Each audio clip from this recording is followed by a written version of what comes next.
നീലേശ്വരം ചിറപ്പുറം ആലൻകീഴിൽ നിർത്തിയിട്ട ലോറി കത്തിനശിച്ചു. ചിറപ്പുറം മണ്ണാരത്ത് ഹൌസിലെ ജോഷി തോമസിന്റെ ഉടമസ്ഥതയിലുള്ള ലോറിയാണ് വ്യാഴാഴ്ച പുലർച്ചെ തീപിടിച്ചത്. നീലേശ്വരം പോലീസ് കേസെടുത്ത് അന്വേഷണം തുടങ്ങി. This news sponsored by Bobby Chamanur International Jewelers, traditionally trusted for 162 years.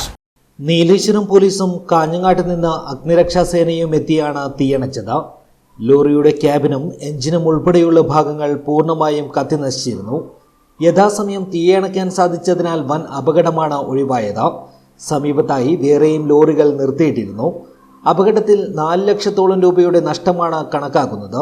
Kanhangad grade ASTO VK അഫ്സലിന്റെ നേതൃത്വത്തിൽ ഫയർ ആൻഡ് റെസ്ക്യൂ ഓഫീസർമാരായ GA Shibin, MB Vaishakh, Anurag Babu, fire and rescue officer driver VR Vaishnav, home guard T Balakrishnan എന്നിവരാണ് സേനയിലുണ്ടായിരുന്നത്.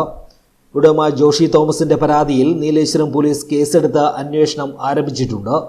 സംഭവത്തിന് ഉത്തരവാദികളായവരെ അറസ്റ്റ് ചെയ്ത് നിയമത്തിന് മുന്നിൽ കൊണ്ടുവരണമെന്ന് goods transport workers union CITU ജില്ലാ സെക്രട്ടറി വെങ്ങാട്ട് ശശി ആവശ്യപ്പെട്ടു.